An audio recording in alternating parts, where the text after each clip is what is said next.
Bengal group private security and facility ম্যানেজমেন্টের ক্ষেত্রে প্রায় এক দশকেরও বেশি সময় ধরে বেঙ্গল এবং প্যান ইন্ডিয়া বেসিসে কাজ করছে।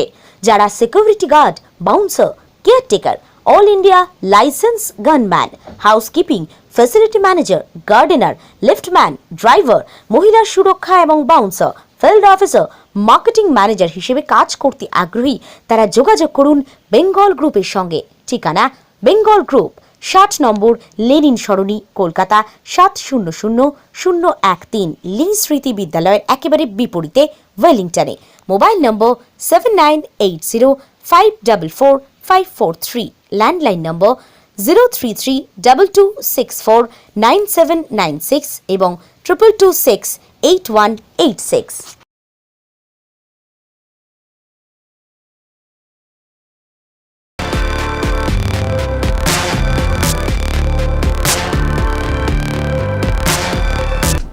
নমস্কার, 24 আওয়ার্স টিভিতে লাইভ ফোন অনুষ্ঠানে আপনাদের স্বাগত জানিয়ে আজকে শুরু করছি আজকের অনুষ্ঠান। আমাদের সাথে রয়েছেন বিশিষ্ট ব্যক্তি শেখ জুলফিকার আলী, বেঙ্গল হেল্পিং হ্যান্ডের ফাউন্ডার এবং বেঙ্গল গ্রুপের সাথে তিনি রয়েছেন। প্রচুর এর আগে আমাদের সাথে প্রোগ্রাম করেছেন এবং প্রচুর বিষয় নিয়ে আলোচনা করেছেন। আজকেও কারেন্ট কিছু টপিকস এবং বিষয় নিয়ে সরাসরি লাইভ ফোন অনুষ্ঠানে আপনাদের সাথে আমাদের কাছে চলে এসেছেন উনি। জুলফিকার দা, আমাদের এই অনুষ্ঠানে আপনাকে অসংখ্য স্বাগত। নমস্কার। প্রথমেই জুলফিকার দা, আমি জিজ্ঞাসা করব যে আমাদের এই কোভিড-19-এর যে সিচুয়েশন তৈরি হয়েছে, এই সিচুয়েশনে বিভিন্ন সেক্টরে বিভিন্ন জায়গায় বিভিন্ন প্রবলেম উঠে আসছে। বিভিন্ন কোম্পানি বিভিন্ন জায়গা বন্ধ হয়ে যাচ্ছে, বিভিন্ন জায়গায় বিভিন্ন সময় আমরা দেখছি যে বিভিন্ন সেক্টরগুলোতে মানুষ এফেক্টেড হচ্ছে এবং কেসেস আস্তে আস্তে বেড়ে চলেছে। সো এই যে কোম্পানিগুলো বন্ধ হয়ে যাচ্ছে, কীরকম, আপনি একটা বিজনেসম্যান, তার সাথে সাথে আপনি একটা এনজিও চালান, তো কীরকম আগামী দিনে সিচুয়েশন তৈরি হবে বা এই যে কোম্পানিগুলো বন্ধ হচ্ছে এর এফেক্ট কতটা মানুষের ওপর এসে পড়বে? দেখুন, আমি আগের ইন্টারভিউতেও আপনাকে বললাম কেন এই যে কোভিডের ক্রাইসিসের জন্য 3 মাস থেকে টোটাল যে লকডাউন ছিল, 3 মাস 4 মাস যেটা হলো, প্লাস এখনও যা পজিশন আছে, মানে আমি এটা বলতে চাইবো কি যত ইন্ডাস্ট্রিগুলো যেটা বন্ধ হয়ে যাচ্ছে, বিকজ ফাইন্যান্সিয়াল প্রবলেম তো সববারই হয়েছে, বড় বলুন, মিডল ক্লাস বলুন, সবাইকে ফাইন্যান্সিয়াল একটা প্রবলেম চলছে। কেন এই যে 3 মাস 4 মাস যে বন্ধ হওয়ার এতে কী হলো কি, অনেকজনের যে পেমেন্টগুলো থাকে সেগুলো আপনার আটকে গেছে মার্কেটে। তো এখন যে ভদ্রলোককে আমি যেমন পেমেন্টের জন্য যদি বিল করছি, এখন তার যদি পেমেন্টগুলো উনি পাবেন না, তো উনি আমাকে পেমেন্ট করতে পারছে না। কারণ আমাকে যখন পেমেন্ট করতে পারছে না, আমি অন্য আমার যে লেবার আছে, আমার যে স্টাফ, আমিও পেমেন্ট করতে পারছি না। তো এটা চেঞ্জ সিস্টেম। তো স্টেট ব্যাংকেরও অনেকগুলো শাখা বন্ধ হয়ে গেছে, সেখানেও কোভিডের কেস পাওয়া গেছে এবং আমি বড় বড় ওয়ার্ল্ডের অনেক কোম্পানি আছে যেগুলো অলরেডি ক্লোজ ডাউন করে দিয়েছে। সো এই যে ক্লোজ ডাউন হয়ে যাচ্ছে, তো এর ফলে কি আস্তে আস্তে অর্থব্যবস্থা আরও খারাপের দিকে যাবে? দেখুন, এখন এই কোভিডের জন্য রিসেন্টলি আপনি দেখবেন কালকে বিধাননগর যে ব্রাঞ্চ আছে স্টেট ব্যাংক, সেখানে যেটা খবরে আপনারা দেখেছেন কি না, কি ওইখানকার যে স্টাফরা যে কাজ করছে অনেকজনকে মানে করোনা পজিটিভ পাওয়া গেছে। সেই ক্ষেত্রে কী হলো কি, বিভিন্ন ব্রাঞ্চ স্টেট ব্যাংকের সব বন্ধ হয়ে গেছে। তো এখন এটা শুধু স্টেট ব্যাংক না, এটা যেখানে গ্যাদারিং হচ্ছে, যেখানে মানে মানুষ একসাথে মানে দাঁড়াচ্ছে, তো ওইখানে মানে এই ব্যাপারটা মানে করোনাটা ছড়িয়ে যাচ্ছে। তো এখন যেটা হচ্ছে, এটার জন্য ইকোনমি তো খুবই মানে আজকের ডেটে আপনি ধরে নিন আমাদের যে জিডিপি, এমনি কংগ্রেস গভর্নমেন্টের টাইমে আমাদের জিডিপি 8% ছিল। তো আজকের ডেটে আপনাকে আমি আগের ইন্টারভিউতেও বললাম, আজকে আমরা হতে পারে বিলো 3%ও চলে গেছি। তো এটা ইকোনমি হিসাবে খুবই চিন্তার ব্যাপার। আর এখন আপনি দেখবেন যে চায়না নিয়ে যেটা একটা প্রবলেম যেটা চালু হয়েছে, তো এখন চায়না থেকে যদি ইম্পোর্টও আপনার যদি বন্ধ হয়ে যায়, বিকজ ইন্ডিয়াতে 70% to 75% মাল ইম্পোর্ট হয় চায়না থেকে। আপনি ছোট প্রোডাক্ট থেকে নিয়ে বড় প্রোডাক্ট সবই, ইলেকট্রনিক্স থেকে নিয়ে ইভেন ফার্মাসিউটিক্যাল, যে ইন্ডিয়াতে আমাদের যত ফার্মাসিউটিক্যাল কোম্পানি আছে, তার যে র মেটেরিয়াল আছে 70% অফ দ্য র মেটেরিয়াল সব চায়না থেকে নিয়ে আসে। তো এখন আমাদের যে গভর্নমেন্ট যে ইনিশিয়েটিভটা দিয়েছে কি মেক ইন ইন্ডিয়া, এটা কিন্তু একদিনই তো হবে না। তো এমনি এখন বড় বড় কোম্পানি সব বন্ধ হয়ে যাচ্ছে, ব্যাংকরাপসি হয়ে যাচ্ছে। তো এখন এটা সময় লাগবে, কিন্তু আশা করব কি সব জিনিস যেমন ভালো করে সুষ্ঠুভাবে একটা প্ল্যাটফর্মে এসে যায়। কারণ এইভাবে করলে আর এইভাবে চললে আমি জানি না কি আগামী দিনে কি হবে। তো কেন ইকোনমিকলি নট অনলি ইন্ডিয়া, প্রত্যেকটা দেশে এই ইকোনমিক প্রবলেমটা চলছে। আর করোনা ভাইরাস আমি বলবো লোকদেরকে কি এটা ভাববেন না কি গভর্নমেন্ট যে মানে বিভিন্ন জিনিসকে যে ছাড় দিচ্ছে কি মেট্রো রেলে ইয়া আপনার বাসে আপনি ট্রাভেল করতে পারেন, এটা কিন্তু খুব সিরিয়াস জানাচ্ছে। আপনি নিজের এটাকে নোট করবেন, এটা আমি বলছি না। কোথায় থেকে কোথায় যে কেসেস ছিল, আজকে আপনি 6.5 লাখ, মানে you are going to near coming to 7 lakh cases. Death rate আপনার কত চলে গেছে আজকে ডেটে 19,000, মানে you are going to come down to 20,000 approximately. তো দিন কা দিন এটা বাড়বে। হ্যাঁ, যেটা হচ্ছে ট্রিটমেন্ট পার্টটা দেখানো যাচ্ছে কি হ্যাঁ 2 লাখ কত ট্রিটমেন্টও হচ্ছে লোক, কিন্তু আপনি দেখবেন ডেলি কা ডেলি যে কেসেসগুলো হচ্ছে 20,000 25,000 কেসেস ডেলি কা ডেলি এটা অ্যাড হয়ে যাচ্ছে। তার মানে আপনি বুঝতে পারছেন অ্যাডও হচ্ছে, ট্রিটমেন্টও হচ্ছে। তো এটা মানে দিনকে দিন বাড়বে। And it is a very very serious, মানে এটাকে বলে না মানে মাদার নেচার, এটা এইভাবে ওপরওয়ালার একটা মার যেটা পড়েছে এটা হবে মানুষের সাথে, এটা কেউ জানতো না। এটা একটা ন্যাচারাল ডিজাস্টার, কিন্তু আপনাদেরকে খুব সাবধান থাকতে হবে। You have to maintain as the guidelines, যেভাবে গভর্নমেন্ট বলছে সেভাবে গাইডলাইন্স চলে আপনাকে মেনটেন করে চলতে হবে। জুলফিকার, আমি একটা কথা জিজ্ঞাসা করবো এবার, যে এই যে ফিজ স্কুলে বিভিন্ন বেসরকারি স্কুলগুলোতে দেখছি ফিজ দিন দিন ইনক্রিজ হচ্ছে, বাড়িয়ে দেওয়া হচ্ছে। এই জন্য বিভিন্ন জায়গায় বিভিন্ন আন্দোলন হয়েছে বা হচ্ছে, এবং বিভিন্ন জায়গায় গার্জেনরা এর প্রোটেস্ট করছে। তো আপনারও তো বাচ্চা রয়েছে, তো এরকম কিছু কি প্রবলেম আপনি ফেস করেছেন, বা যেখানে এই প্রবলেমগুলো হচ্ছে সেই বিষয়গুলোকে নিয়ে আপনার কি মতামত? দেখুন, আগে কথা আপনাকে বলি, ফিজ যেটা হচ্ছে, কেন ইন্ডিয়াতে আপনাকে কী বললাম 3 ক্যাটাগরি লোক থাকে ইন্ডিয়াতে, রিচ, মিডল, পুয়ার। ঠিক আছে, যারা রিচ আছে 3% 4% যেটা আছে তাদের জন্য কোনো অসুবিধা নেই। কিন্তু যারা মিডিল ক্লাস আছে আর যারা লোয়ার মিডিল ক্লাস, এখন আপনি বলুন এমনি 3 মাস 4 মাস লোকরা ঘরের মধ্যে বন্ধ, কতজনের যে চাকরি চলে গেছে। ঠিক আছে, এখন চাকরি নেই মানুষের কাছে, ঘরের মধ্যে বন্ধ ছিল 3 মাস 4 মাস হতে যাচ্ছে, এখনও লকডাউন চলছে আপনার। ঠিক আছে, আপনি বলুন যে চাকরি পেয়েছে তার তো মান্থলি স্যালারি ধরে নিন, তার ওপরে তার সংসারটা ওদের মানে সংসারটা চলছে। এখন সে নিজের সংসারটা চালাবে কি সে স্কুলের ফিজ পেমেন্ট করবে? তো এইটা আজকে যে পাবলিক রাস্তায় নেমেছে এর বিরোধ হচ্ছে।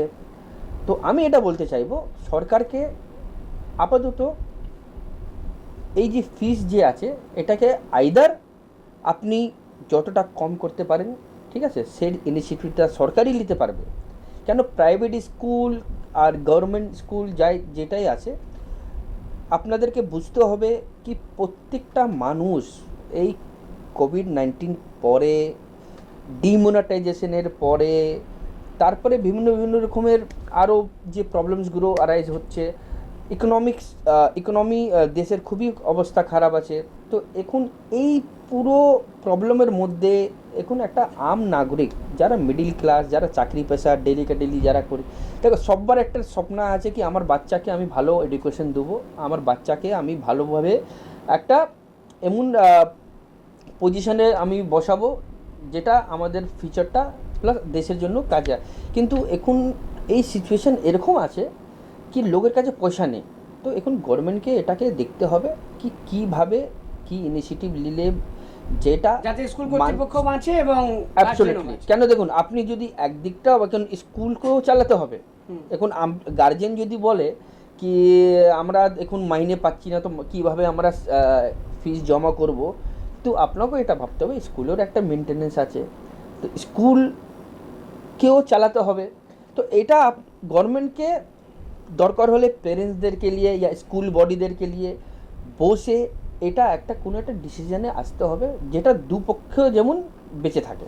এবারে জুলফিকারদা, আমি আপনাকে জিজ্ঞাসা করব যে একদিকে লকডাউন, একদিকে বিভিন্ন কোম্পানি বন্ধ হয়ে যাচ্ছে, বিভিন্ন লোক বেকারত্বের সমস্যায় ভুগছে, বিভিন্ন মানুষের চাকরি চলে যাচ্ছে, সেই জায়গায় দাঁড়িয়ে পেট্রোল আর ডিজেলের দাম হু হু করে বাড়ছে, এই বিষয়টা নিয়ে আপনার কি মনে হয়? দেখুন, আমি আপনাকে বলি পেট্রোল আর ডিজেল, ঠিক আছে, তো মেন এর জিনিসটাকে আপনাকে বুঝতে হবে। মেন হচ্ছে ক্রুড অয়েল, ঠিক আছে। আজকের ডেটে ক্রুড অয়েল আপনার হবে ম্যাক্সিমাম $30 পার ব্যারেল থেকে $40 পার ব্যারেল ক্রুড অয়েল।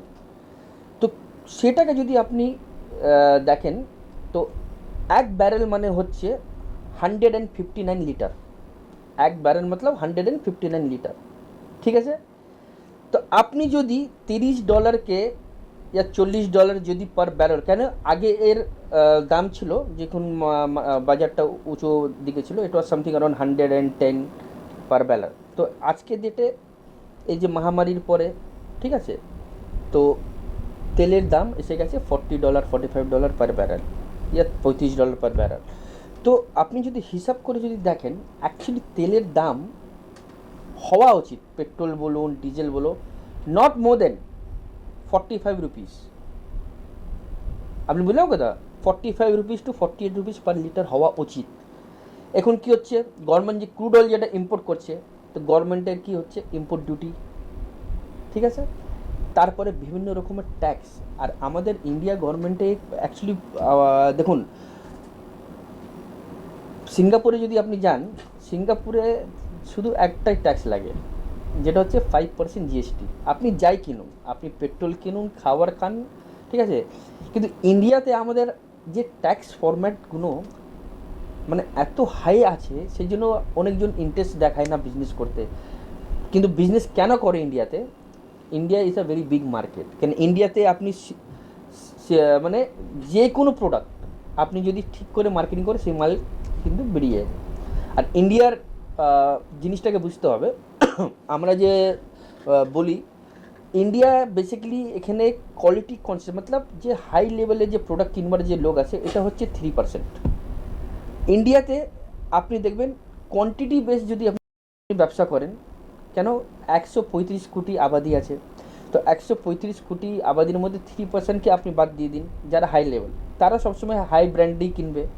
আর বাদ বাকি ইন্ডিয়া হচ্ছে এমন একটা মার্কেট যেখানে যত প্রোডাক্টের দাম সস্তা হবে, ইয়া আপনি সেলে দেখবেন, আপনি তো মার্কেটে দেখছেন আজকে ডেটে, আপনি শপিং মলে যদি যান, তো শপিং মলে আপনি দেখবেন রেগুলার কিছু না কিছু 50% সেল, ইয়া একটা কিনবার, একটা শার্ট যদি কিনেন একটা শার্ট ফ্রি, ঠিক আছে। তো India is such a market, ঠিক আছে। গভর্নমেন্টও জানে কি ভাই আমি এই যে ট্যাক্সগুলো যেটা লাগাবো, আমাকে মানে আমি যে প্রাইসটা রেট মার্কেটে ছাড়বো অয়েলের, তো গভর্নমেন্টও এটা জানে কি ভাই এটা লোক অ্যাকসেপ্ট করে নিচ্ছে। তো এখন লোককেও বুঝতে হবে, পাবলিককেও বুঝতে হবে কি আমরা এত ট্যাক্স যে দিচ্ছি।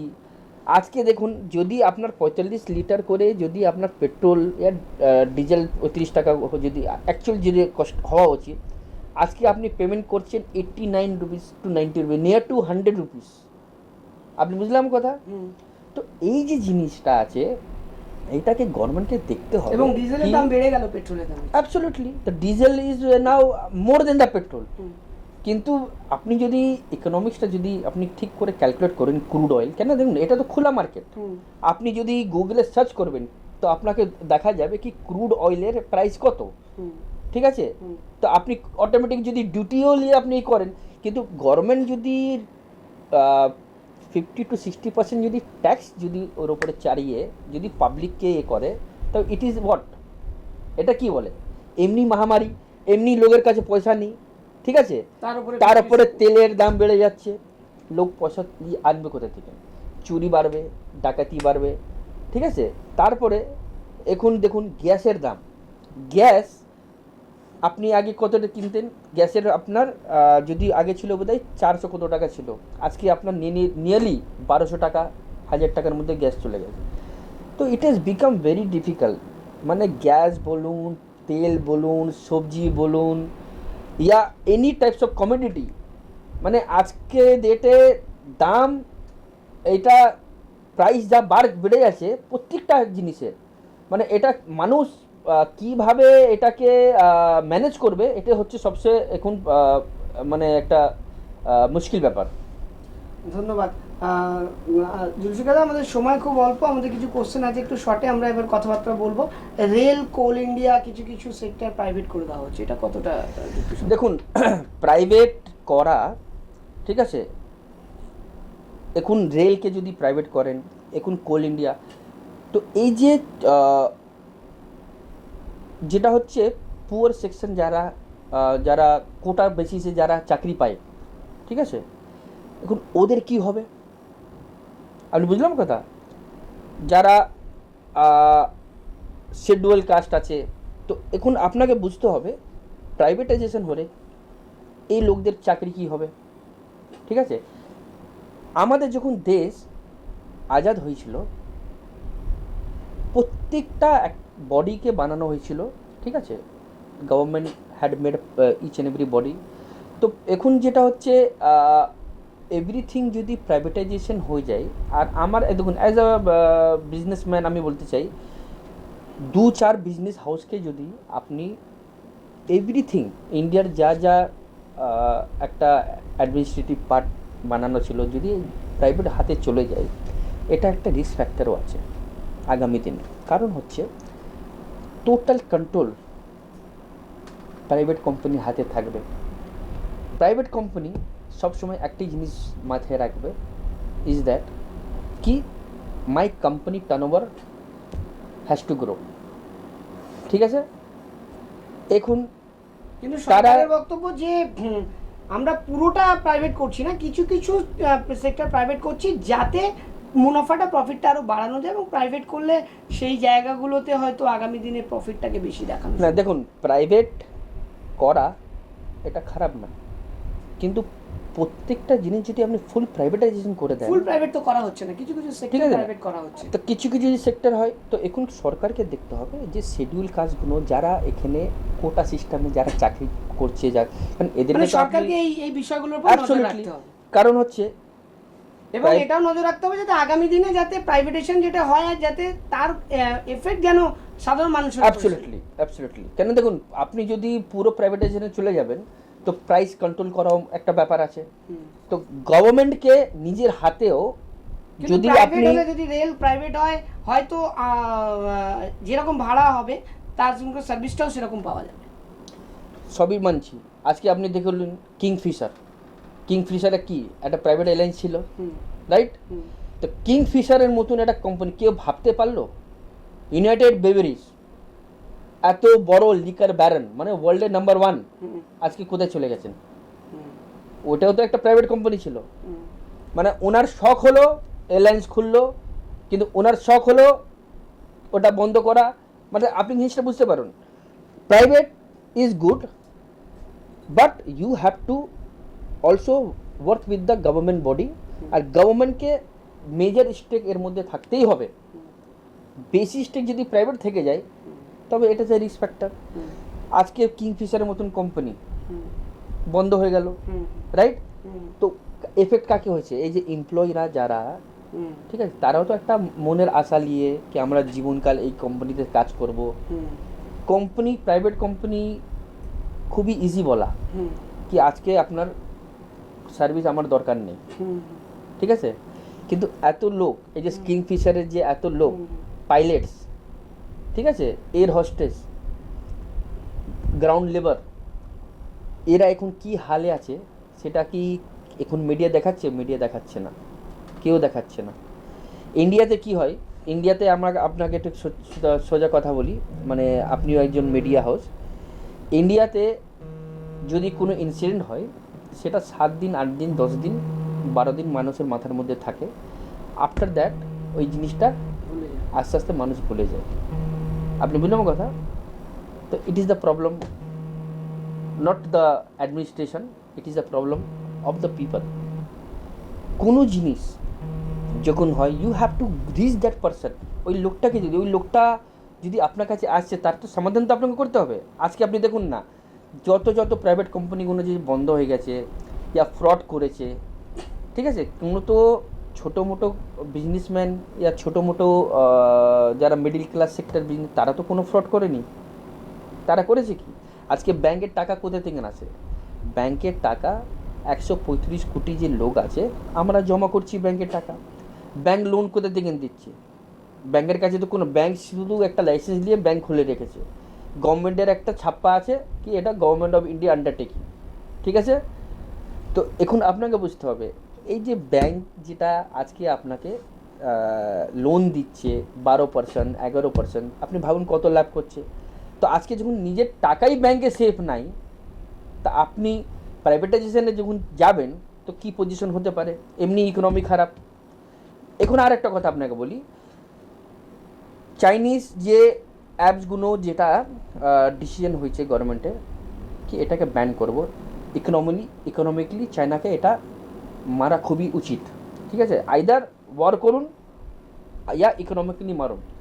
কিন্তু আপনাকে এটা বলি, এই যে পেটিএম আর বিভিন্ন রকম যে অ্যাপসগুলো যেটা ইন্ডিয়াতে ছিল, সেটাকে কে নিয়ে এলো?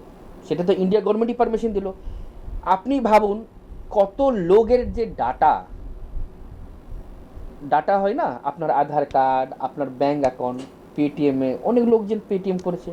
তো পেটিএমেও তো চাইনিজ ইনভেস্টমেন্ট আছে। তো মানুষ কত রিস্কে আছে সেটা আপনি বুঝলেন। That is also an online private company, Chinese investment. তো the government is taking decision, again government is taking some other decision which is backing off, কিন্তু আমার তো ডাটা সব চলে গেছে। আগামী দিনে কি হবে যদি কোনো ফ্রড হয়, রেসপন্সিবিলিটি কে নেবে? তো এসব জিনিস আপনাকে বুঝতে হবে। গভর্নমেন্ট বডি যেটা বানানো হয়েছে দেশের জন্য, ঠিক আছে, আফটার দ্য দেশের আজাদির পরে যদি সবই যদি প্রাইভেটাইজেশনে চলে যাও, তো it is a major concern, right? And এটাকে যদি আপনাকে করতে হয়, তো আপনাকে মেজর স্টেক যেটা হচ্ছে গভর্নমেন্টকে নিজে রাখতে হবে। আমাদের ইন্ডিয়া গভর্নমেন্ট কোভিড-19 কোভ্যাক্সিন বানানো হচ্ছে ভারত বায়োটেকের তরফ থেকে, আগস্টে রিলিজ হবে। আপনার কি মনে হয় এটা? দেখুন, এটা খুবই একটা সুন্দর খবর, যেটা টিভিতেও মিডিয়া চ্যানেলেও দেখাচ্ছে। আর আমি এটা আগেও বোধহয় আপনার চ্যানেলে বলেছিলাম কি অনেক তাড়াতাড়ি ইন্ডিয়াতে ভ্যাকসিন বেরোবে। তো এই যে ভ্যাকসিনটা যেটা ভারত বায়োটেক যেটা বার করছে, তো এটা আমি যেটা শুনলাম কি অগস্ট মাসের ভিতরে, উইদিন 15 অগস্ট এই ভ্যাকসিনটা এসে যাবে। আমি আশা করব কি এই ভ্যাকসিন আসার পরে আমাদের ইন্ডিয়াতে যতগুলো কেসেস বেড়েছে, যতগুলো কেসেস আছে, ওইটা যেমন ভালো সুন্দরভাবে ট্রিটমেন্ট হতে পারে। কিন্তু এটা ভ্যাকসিন কত সময় লাগবে, কি লাগবে, এখনও এটা জানানো হয়নি। তো এটা ভ্যাকসিন বের, বিকজ দেখুন আপনি তখনই সেফ আছেন এই করোনা ভাইরাস যে মহামারী থেকে যখন vaccine is available in all the store, plus ভ্যাকসিনের দাম প্রাইসটাও এমন হতে হবে যেটা একটা আম মানুষ সেটাকে পারচেস করতে পারে। এখন যদি আসমান ছোঁয়া দাম যদি হয়, তা একটা গরিব মানুষ করতে গেলে, কারণ আপনাকে তো 135 কোটি মানুষকে নিয়ে চলতে হবে, তাদের কথা ভেবে কাজ করতে। হ্যাঁ, তো আপনি এখন ধরে নিন একটা যদি ভ্যাকসিনের দাম 20,000, 15,000, 40,000 টাকার দাম হবে, তো একটা গরিব মানুষ অফোর্ড করবে কোথা থেকে? তার দিনকা দিন মতলব 500 টাকাও আসছে কিনা সেটা ঠিক নাই, সে 40,000 টাকার কি ভ্যাকসিন কিনবে?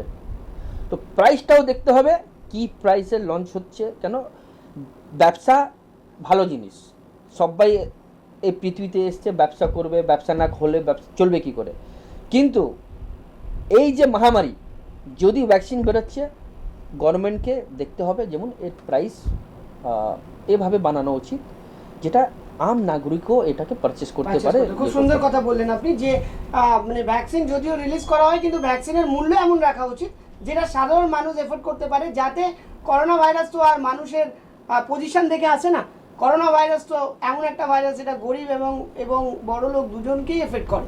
বড়লোক তো মানুষ হয়তো সেটা ভ্যাকসিনটা এফেক্ট করতে পারবে, কিন্তু গরিব মানুষ যদি এফেক্ট না করতে পারে তাহলে তো আমাদের মোটিভেশনটা পুরো হবে না, তাহলে তো আস্তে আস্তে করে সেটা আবার ছড়াতে থাকবে, স্প্রেড করতেই থাকবে এবং মিডল ক্লাস থেকে সাধারণ মানুষ, গরিব মানুষ এফেক্টেড হবে বেশি হবে। মানে তাই সরকারকে নজর দেওয়া উচিত, যদিও ভ্যাকসিন রিলিজ হয় কিন্তু তার একটা প্রাইস যেটা আছে সেই প্রাইসের ওপর একটা ডিপেন্ড হওয়া দরকার। খুব সুন্দর কথা বললেন আপনি জুলফিকার দা, এটা আমাদেরকে জানা খুবই দরকার এবং এই মূল্যবান কথাটা হয়তো আমাদের চ্যানেলের মাধ্যমে সরকারের কাছে যদি পৌঁছায় তাহলে নিশ্চয়ই এই বিষয়ে যদি কোনো স্টেপ নেয় গভর্নমেন্ট, তাহলে আমরা ভাববো যে আমাদের এই প্রোগ্রাম সার্থক হলো।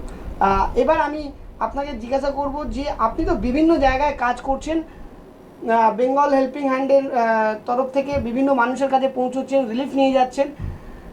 তো আগামী দিনে আপনাকে আর কোন জায়গা থেকে আপনি ভাবছেন যে কাজ করবেন, কোন জায়গায় মনে হচ্ছে সেক্টর রয়েছে কাজ করবেন, খুব সংক্ষেপে বলবেন, সময় খুব। দেখুন, আমি আপনাকে বলতে চাই, আমি আগেও বললাম কি আমি প্রত্যেকটা জায়গায় কাজ করছি, কলকাতা শহর থেকে নিয়ে আগামী ইন্টারভিউতে আপনি বললেন যে আমি উলুবেড়িয়াতে এখন আমি যেটা উলুবেড়িয়াতে আমি যেটা হোম টাউন মানে যেটা আমার গ্রামের বাড়ি, সেখানে আমি দেখছেন যে খুব মানুষ অসুবিধার মধ্যে রয়েছে, অসুবিধা আছে। কোভিড-19 যখন থেকে লকডাউন চালু হয়েছিল আমরা কিন্তু ওইখানে যেতে পারছিলাম না কাজ করতে, কারণ হচ্ছে আমি পারমিশনের জন্য রিকোয়েস্ট করলাম আমাদের যে লোকাল পিএস আছে, কিন্তু উই ডিডন্ট গেট, বিকজ ওটা পুরো রেড জোনে ছিল। তো আমার ইচ্ছে যেটা হচ্ছে আমার যে দেশের যে বাড়ি আছে উলুবেড়িয়া, তো আমার খুব ছোট একটা গ্রাম আছে খড়িয়া মৈনাপুর করে, তো পুরো উলুবেড়িয়া অঞ্চলে আমি আগামী মাস থেকে, ঠিক আছে, আমি লোকদেরকে খাওয়ানো চালু করব, মানে ফ্রি ফুড, তারপরে আপনার রাশন যেটা হয়, ঠিক আছে, প্রত্যেকটা বাড়িতে যেয়ে আমার লোকেরা যখন করে সার্ভিস করবে, আপনাদের মাধ্যমে চ্যানেলের মাধ্যম থেকে ওটা দেখানো যাবে। তো এটা আগামী মাস থেকে, অগস্ট মাস থেকে আমরা এটা প্ল্যানিং রয়েছে। হ্যাঁ, আমি তো দেখেছি এর আগে আপনি ব্যারাকপুরেও চাল ডিস্ট্রিবিউট করলেন, আপনি কলকাতার বিভিন্ন জায়গায় এই লকডাউন পিরিয়ডে মানুষকে চাল, ডাল, আলু, ডাল থেকে শুরু করে প্রত্যেক দিন আপনি ডিস্ট্রিবিউট। দেখুন, আমি আপনাকে আগে বললাম আমি যা কাজ করছি আজকে যতটা আমার ক্ষমতা আছে বলে আমি এটাকে কাজ করছি। তো এমন কোনো সাপোর্ট তো আমি মানে পাচ্ছি না কি আমি আরও খুলে কাজ করতে পারি, সেই জন্য আমি বারবার রিকোয়েস্ট আপনাদেরকে আপনাদের চ্যানেল মাধ্যম থেকে করি কি লোকরা আমার সাথে যেমন কানেক্ট হোক, কারণ হচ্ছে আমি যে কাজটা করছি এটা হচ্ছে মানুষের জন্য, মানুষের যে জিনিস দরকার, ঠিক আছে। আমি শুধু লকডাউন বলে নাই, আমি 3.5 বছর থেকে এই কাজ করছি। তো আমি চাইবো প্রত্যেকটা লোক আমার সাথে, উইন্টার টাইম আসবে আমাকে কম্বল দিতে হবে, খাবার দিতে, রাশন যেটা হয়, ঠিক আছে, তারপরে তোমার কাপড় যেমন হলো, যারা কাপড় পরতে পারছে না গরিব মানুষ তাদেরকে কাপড় দেওয়া, ক্লথ ডিস্ট্রিবিউশন আমরা করলাম, ঠিক আছে। এখন আমরা শুজ দেবো, শুজ ডিস্ট্রিবিউশন করব, তার সাথে সাথে আমরা ফুড প্যাকেজ ডিস্ট্রিবিউশন করব। এই কিছুদিনের মধ্যে 9 তারিখ 10 তারিখে আবার একটা আমাদের প্রোগ্রাম হবে।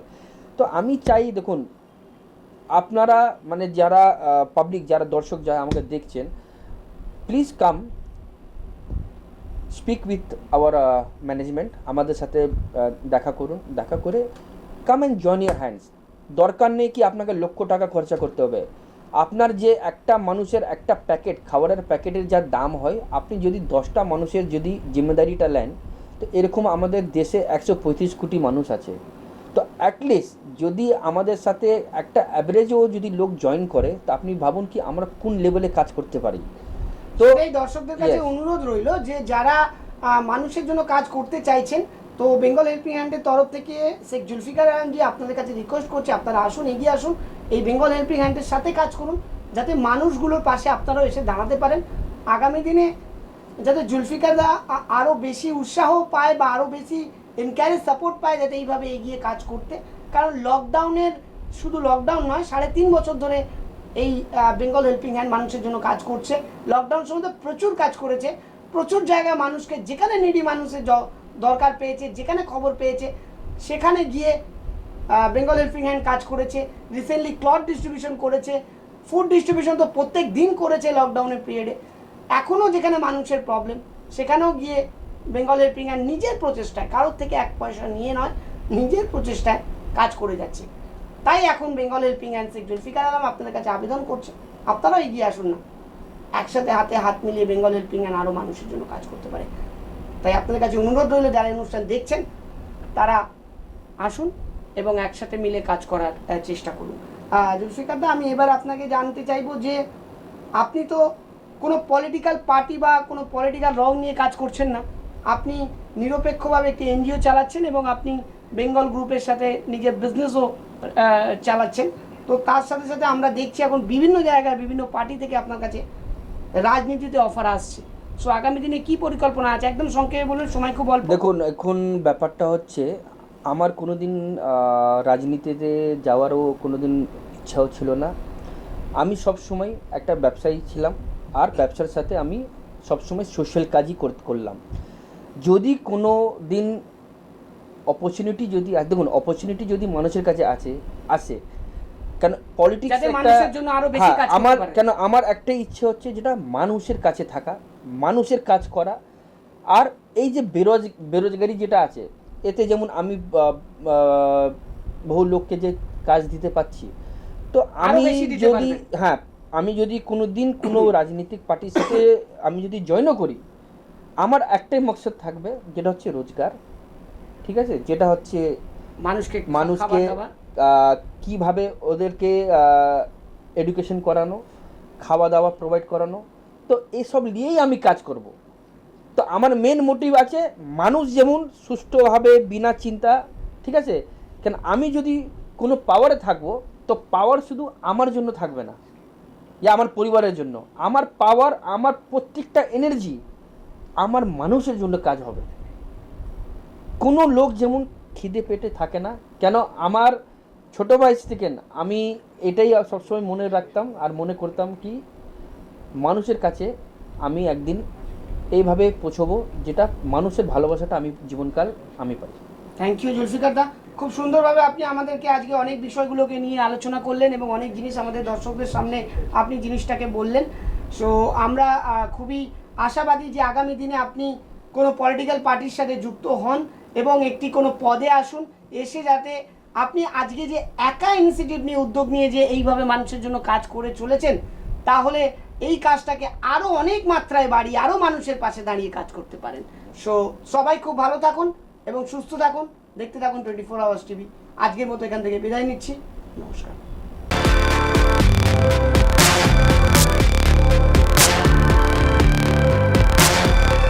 দীর্ঘ লকডাউনের ফলে গোটা দেশ সহ রাজ্যের অর্থনৈতিক পরিকাঠামো একেবারে ভেঙে পড়েছে, আর এর জেরে সব থেকে ক্ষতিগ্রস্ত দিন আনা দিন খাওয়া মানুষজন। এর পাশাপাশি ভেঙে পড়েছে শিল্প থেকে কর্মব্যবস্থা। ইতিমধ্যেই সাহায্যের হাত বাড়িয়ে দিয়েছে সরকার, পাশাপাশি এই অর্থনৈতিক দিক থেকে পিছিয়ে পড়া মানুষের দিকে যথেষ্ট পরিমাণে সাহায্যের হাত বাড়িয়ে দিয়েছেন Bengal helping hand trust group. বিগত লকডাউনের শুরু থেকেই রাজ্যের বিভিন্ন প্রান্তে করোনা এবং আমফান ঝড়ে ক্ষতিগ্রস্ত মানুষের হাতে খাদ্য সামগ্রী থেকে শুরু করে জামা কাপড় ইত্যাদি তুলে দিচ্ছে Bengal helping hand trust group. জুতো থেকে শুরু করে অন্যান্য প্রয়োজনীয় জিনিসপত্র সবটাই তুলে দিয়েছেন বেঙ্গল হেল্পিং হ্যান্ড ট্রাস্ট গ্রুপের চেয়ারম্যান শেখ জুলফিকার আলী। তিনি এবার রাস্তায় নেমে কাজ করেছেন। পাশাপাশি এই দীর্ঘ লকডাউনের ফলে বেঙ্গল হেল্পিং হ্যান্ড ট্রাস্টের কিছুটা পরিকাঠামো ভেঙেও পড়েছিল। এই গ্রুপের সঙ্গে ওতপ্রোতভাবে জড়িয়ে আছেন অনেক গরিব সাধারণ পরিবারের মানুষ। গোটা দেশ জুড়ে এই Bengal group of industry security guard থেকে শুরু করে ফ্যাসিলিটি ম্যানেজমেন্ট ইন্ডাস্ট্রিতে বহু মানুষকে চাকরি দিয়ে চলেছেন। তাই এই লকডাউন খোলার পরেও যাতে এই সাধারণ মানুষের কথা ভেবে সরকার কিছুটা সাহায্যের হাত বাড়িয়ে দেন, তাহলে এই ইন্ডাস্ট্রি থেকে শুরু করে আরও মানুষের পরিবারের হাতে চাকরি তুলে দিতে সক্ষম হবে Bengal helping hand trust group.